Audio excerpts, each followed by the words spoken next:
Olá, louvado seja o nosso Senhor Jesus Cristo, para sempre seja louvado, glória ao Pai, ao Filho e ao Espírito Santo, como era no princípio, agora e sempre, amém.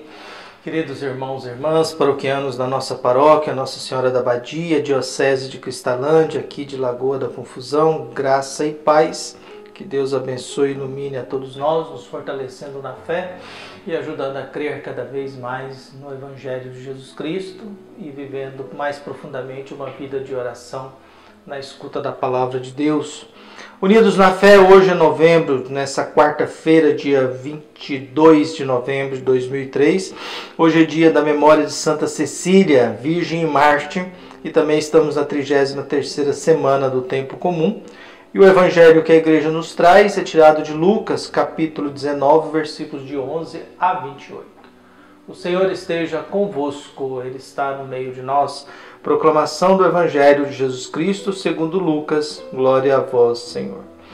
Naquele tempo, Jesus apresentou uma parábola, porque estava perto de Jerusalém, e lhes perguntava que o reino de Deus ia chegar logo. Então Jesus disse: um homem nobre partiu para um país distante a fim de ser coroado rei e depois voltar. Chamou então 10 dos seus empregados, entregou 100 moedas de prata a cada um e disse: procurai negociar até que eu volte. Seus concidadãos, porém, o odiavam. Enviaram uma embaixada atrás dele, dizendo: nós não queremos que esse homem reine sobre nós. Mas o homem foi coroado rei e voltou. Mandou chamar os empregados aos quais havia dado o dinheiro, a fim de saber quanto cada um havia lucrado. O primeiro chegou e disse: Senhor, as 100 moedas renderam 10 vezes mais. O homem disse: muito bem, servo bom. Como fostes fiel em coisas pequenas, recebe o governo de 10 cidades. O segundo chegou e disse: Senhor, as 100 moedas renderam 5 vezes mais. O homem disse: também a este: recebe tu também o governo de 5 cidades. Chegou outro empregado e disse: Senhor, aqui estão as tuas 100 moedas. Eu guardei no lenço, pois eu tinha medo de ti, porque és um homem severo. Recebes o que não destes e colhes o que não semeastes. O homem disse: servo mau, eu te julgo pela tua própria boca. Tu sabias que eu sou um homem severo, que recebo o que não dei e colho o que não semeei. Então, por que tu não depositastes meu dinheiro no banco? Ao chegar, eu o retiraria com juros. Depois disse aos que estavam aí presentes: tirai dele as 100 moedas e dai àquele que tem 1000. Os presentes disseram: Senhor, esse já tem 1000 moedas. Ele respondeu: eu vos digo, a todo aquele que já possui será dado mais ainda, mas aquele que nada tem será tirado até mesmo o que tem. E quanto a esses inimigos, que não queriam que eu reinasse sobre eles, trazei-os aqui e matai-os na minha frente. Jesus caminhava à frente dos discípulos, subindo para Jerusalém. Palavra da salvação. Glória a vós, Senhor. Caros irmãos e irmãs, Lucas caprichou na tinta da caneta dessa explicação e dessa parábola, que acaba sendo um contexto de julgamento, viu? Um contexto, como nós vamos terminando o ano litúrgico, as reflexões da liturgia começam a girar em torno do tema da escatologia. Haverá um momento que a gente vai se encontrar com Deus, haverá um momento do fim, há um momento de ausência desse mundo, há um momento de salvação e condenação, há um momento de julgamento, há um momento de apresentação da nossa vida. Acho que essa consciência às vezes a gente não tem. Um dia eu vou ter que prestar contas da minha vida a Deus. E às vezes a gente quer prestar conta da minha vida ao mundo. Não, a gente vai prestar contas da minha vida a Deus. E cabe a Deus olhar para nós e a gente olhar para Deus. E agora? Quem sou eu e quem é você? E qual é a aproximação que nós temos um do outro? Então o que nós temos no Evangelho de hoje? Uma parábola muito parecida com outras, em que um patrão viaja e dá uma parte daquilo que possui aos seus empregados, depois volta e quer saber o resultado. Esse já é o contrário. Um homem nobre, então Jesus fala isso, essa parábola, com as duas intenções. Primeiro, ele está perto de Jerusalém. Jesus está terminando a sua viagem em Jerusalém. Já estamos no capítulo 19 E é no capítulo 19 que Jesus chega em Jerusalém. E para dar uma resposta a uma questão, o reino de Deus ia chegar logo? Viu? Então vinha isso, Jesus caminha para Jerusalém, a grande pergunta, esse reino que você está falando vai chegar logo? Esse mundo que você está falando vai chegar logo? E aí Jesus, para esclarecer, e diz esta parábola, que tem as suas particularidades. Um homem nobre partiu para um país distante, a fim de ser coroado rei.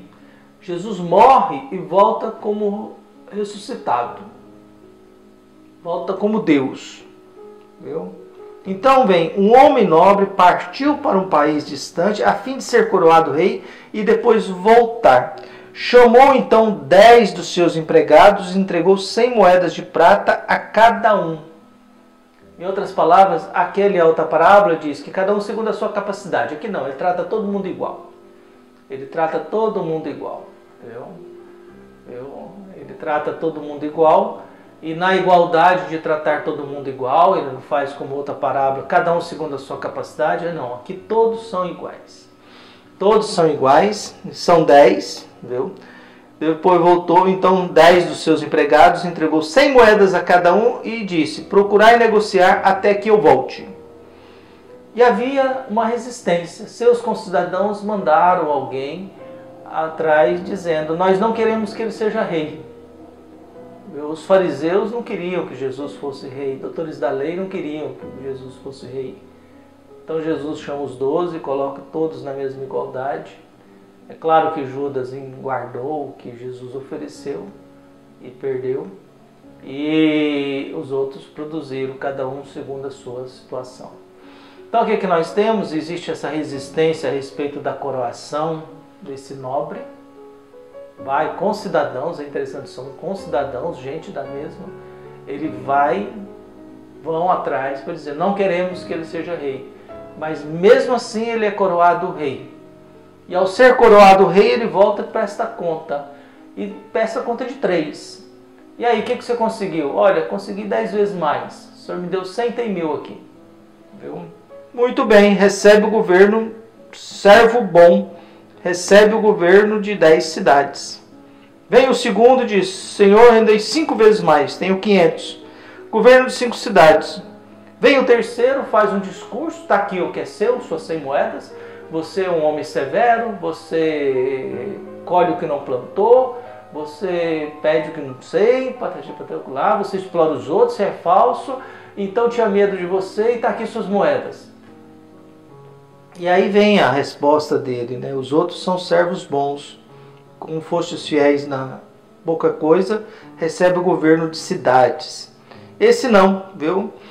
Senhor, aqui estão as tuas 100 moedas que guardei no lenço, pois eu tinha medo de ti, pois és um homem severo, recebes que não destes e colhes o que não semeaste. E o homem disse, muito bem, servo mau, te julgo pela própria boca. Se você sabe que eu sou isso, por que você não guardou meu dinheiro no banco? Se você sabe que eu sou isso, então arranca o que tem dele e dá para aquele que tem 1000. Não, mas aquele já tem muito. Olha, é a lógica na medida... A coisa assim, ela não é na lógica da economia capitalista. A reflexão que Jesus faz, pessoal, olha, aquele que tem, todo aquele que já possui será dado mais ainda, mas aquele que nada tem será tirado mesmo o que tem. E quanto a esses inimigos que não queriam que eu reinasse sobre eles, trazei-os aqui e mato-os à minha frente. Viu? Então o que nós temos aqui é que na medida que Deus confia na gente e a gente corresponde, Deus vai confiando mais. Mas na medida que Deus confia na gente e a gente não corresponde, Deus deixa de confiar. Na medida que Deus aposta na gente e a gente corresponde àquilo, Deus vai continuar confiando na gente. Mas quando a gente decepciona Deus, Deus desiste. Tira da gente até aquilo que a gente pensa que tem. E quando a gente é contra Jesus, o fruto acaba sendo a morte. Entendeu? Em outras palavras, a gente corre o risco de morrer de verdade. Se não for pela fé em Jesus Cristo ou por uma vida digna, aprovada por Deus, a gente acaba correndo o risco de morrer de verdade. E morrer de verdade significa, acabou, eu me tornei um nada. Não é que eu vou para o inferno, eu me tornei um nada. Então que a gente possa ser chamado de servos bons por Deus Que Deus nos abençoe e nos acompanhe sempre. Um abraço, até mais.